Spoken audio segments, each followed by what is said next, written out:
Fui moço e agora sou velho, mas jamais vi um justo nem a sua descendência mendigar o pão. Bom dia, que a graça e a paz do nosso Deus nessa manhã esteja sobre você e sua família também. Os nossos pensamentos logo nas primeiras horas desse dia se voltam para Deus. Reconhecemos a Ele como sendo soberano, Criador, é o nosso Pai, pastor que cuida da nossa vida. Se porventura nessa manhã você vive algum momento ansioso, coloca nas mãos do Senhor os teus problemas, clama pela bênção dEle sobre a tua vida. Tenha certeza que as mãos do Senhor, que a bênção do Senhor estará sobre você. Deixo com você nessa manhã também uma parte do livro de Provérbios, capítulo 3, do verso 7 ao verso 8, onde a Bíblia diz o seguinte: não seja sábio aos teus próprios olhos, teme ao Senhor, aparta-te do mal. Será isso saúde para o teu corpo e refrigério para os teus ossos. Provérbios capítulo 3, do verso 7 ao verso 8. A nossa sabedoria precisa ser aquela que provém das mãos do Senhor. Jamais deveríamos ser sábios aos nossos próprios olhos, jamais deveríamos falar das nossas glórias. Deveríamos a cada dia reconhecer que tudo aquilo que nós conquistamos é obra, é bênção das mãos do Criador para a nossa vida. É por isso que a cada dia nesse canal nós estudamos um capítulo da Bíblia. E nessa manhã eu convido você a ter nas mãos a palavra de Deus no livro de Salmo, capítulo 12, o verso 1. Socorro, Senhor, porque já não há homens piedosos, desaparecem os fiéis entre os filhos dos homens. Em algum momento da nossa vida, acredito que você já deva ter tido o mesmo sentimento. É como se os ímpios estivessem prevalecendo contra aqueles que buscam a Deus, os justos. Às vezes nos sentimos sozinhos nesse mundo, embora ao lado de muitas pessoas é como se ninguém estivesse ao nosso lado. Levantando uma bandeira do rei Emanuel, é como se não existissem pessoas que compactuassem com o mesmo tipo de filosofia que nós professamos. Por isso que é necessário confiar em Deus, descansar no Senhor, esperar pela manifestação de Deus pela nossa vida. Eis a razão do capítulo 12 do livro de Salmos. Davi reconhece que a sua única salvaguarda é o Senhor. Embora estivesse cercado por muitas pessoas, ele sentia que somente no seu Deus poderia encontrar segurança. A oração de Davi é muito específica a Deus, é por livramento, é por proteção. Embora cercado por muitas pessoas, nenhuma delas eram homens ou mulheres da sua confiança. Haviam bajuladores, haviam orgulhosos, haviam outros presunçosos, haviam pessoas que eram caluniadoras. Como que Davi poderia se sentir seguro num ambiente como esse? O sentimento que toma conta do coração do rei Davi é o mesmo sentimento que tomou conta do profeta Elias. Ele imaginava que era o único remanescente no meio de uma geração que estava completamente degradada espiritual. Mas Davi estava se esquecendo, como Elias também se esqueceu, que havia um remanescente, havia um grupo de pessoas fiéis que amavam o Senhor, que preservavam as verdades no seu coração. Nos dias em que nós estamos vivendo, nós precisamos ter cuidado pensando que o remanescente é sempre a minoria, mas nós precisamos abrir nossos olhos diante da palavra de Deus, que existem outras ovelhas em outros apriscos, que um dia, no momento certo, Deus irá chamar cada pessoa para que faça parte do seu remanescente. Portanto, não podemos considerar hoje que o remanescente sempre será a minoria. Viver para Deus num mundo cheio de enganos, mentiras e falsidades muitas vezes pode ser um desafio muito grande para nós, mas nós não podemos nos esquecer. A palavra de Deus para o profeta Elias é que nos seus dias havia ainda uns 7.000 fiéis que não tinham dobrado os seus joelhos a Baal. Nós precisamos entender uma coisa nos dias em que nós estamos vivendo. Nós não estamos numa batalha sozinhos, nós estamos ao lado do Senhor.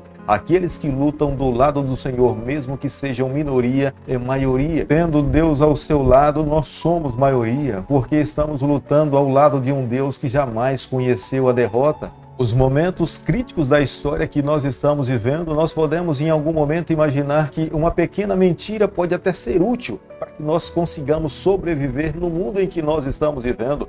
Mas essa é uma mentira. Davi acreditava que mentira, bajulação, presunção, enganos e ostentação era completamente aversivo aos olhos do Senhor. Embora a língua seja um dos menores membros do corpo de um ser humano, ela pode ser o nosso maior inimigo. Ela pode ser a maior causadora de prejuízos para um corpo. Embora pequena, ela pode causar um grande dano. Salmo capítulo 12, o versículo 4, a Bíblia diz o seguinte: Pois dizem, com a língua prevaleceremos, os lábios são nossos. Quem é Senhor sobre nós? Os ímpios usam a língua para alcançar os seus próprios objetivos. Eles não são pautados pela palavra do Senhor. Eles não são conduzidos pelo Espírito Santo. Eles abrem a sua boca para proferir enganos, mentiras, para alcançar os seus próprios objetivos. Em vez de agir declaradamente para expressar a vontade que está no seu coração, muitas vezes essas pessoas, os ímpios, eles usam da sua persuasão para alcançar os seus resultados, mas se esquecem de um fato. Deus nos concedeu o dom da língua para que pudéssemos abençoar outras pessoas, não para trazermos prejuízo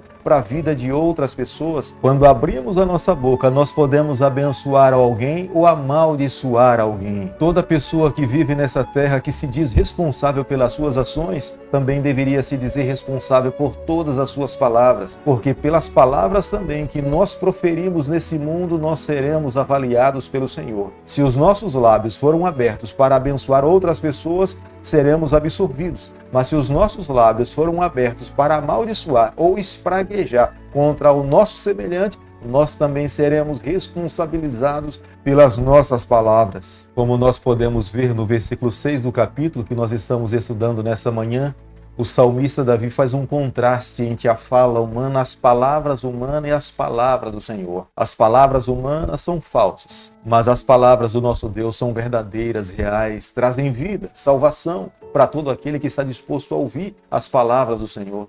O número 7 para os orientais tem símbolo de pureza, tem símbolo de perfeição. É como o salmista entende as palavras de Deus. Ela é pura, ela é perfeita, completamente diferente das palavras humanas. O salmista Davi conclui no versículo 8 a sua linha de pensamento dizendo o seguinte: como é o seu líder, assim será os seus liderados. Se um governante de uma cidade ele é falso, os seus governados também serão falsos. Mas se o seu governante é um homem íntegro, os seus governados também buscarão viver uma vida íntegra. Embora esta seja a mais pura realidade, o salmista nos convoca, nos convida a cada dia a vivermos uma vida confiante no Senhor. Deus irá trazer juízo toda obra, toda palavra, todo pensamento. É por isso que temos que nos apegar nas mãos do Senhor. Ele não nos chamou para fazermos justiça com as nossas mãos ou com a nossa língua. Deus nos chamou para vivermos uma vida de confiante no poder, na majestade e na soberania desse Deus Criador. Querido amigo, nessa manhã, ao concluirmos o estudo do capítulo 12 do livro de Salmos, eu e você, nós precisamos guardar no nosso coração a seguinte verdade: se ainda não fizemos, há tempo de fazermos. Corrermos para os braços do nosso Pai, nos colocarmos nas suas mãos, vivermos uma vida de confiança. Deus não nos chamou para fazermos justiça aos nossos próprios modos. Deus nos chamou para vivermos uma vida dependente do Senhor, esperarmos que Ele faça justiça sobre essa terra. Completamente diferente do pai da mentira, que é Satanás, o nosso Deus tem palavras puras, reais e verdadeiras. Aqueles que seguem as palavras do Senhor irão alcançar a vida eterna. Aqueles que se submetem à vontade de Deus terão vida eterna. É por isso que a cada manhã nós somos convidados a estudarmos a palavra do Senhor. A palavra de Deus nos traz vida, nos traz salvação, renova a nossa vida. É regra de fé e prática para todo cristão. Todos os dias nós deveríamos dedicar um tempo de 24 horas para meditarmos na palavra, clamarmos pela bênção de Deus e buscarmos forças vindas dos céus para praticarmos a palavra do Senhor. Tenha certeza que se vivermos dessa forma, a mão do Eterno estará sobre a nossa vida e viveremos nessa terra um pedaço da eternidade aqui. Querido Pai, nas Suas mãos nessa manhã nós nos colocamos, abrimos o nosso coração. Queremos ser do Senhor por toda a nossa vida. Permanece conosco no decorrer desse dia. É o nosso pedido e é a nossa oração e o fazemos em nome de Jesus. Que o Senhor te abençoe e te guarde. Que Ele faça resplandecer o seu rosto sobre você. Que Ele tenha misericórdia de você e sobre você nessa manhã Ele levante seu rosto e conceda a sua paz. Em nome de Jesus. Amém.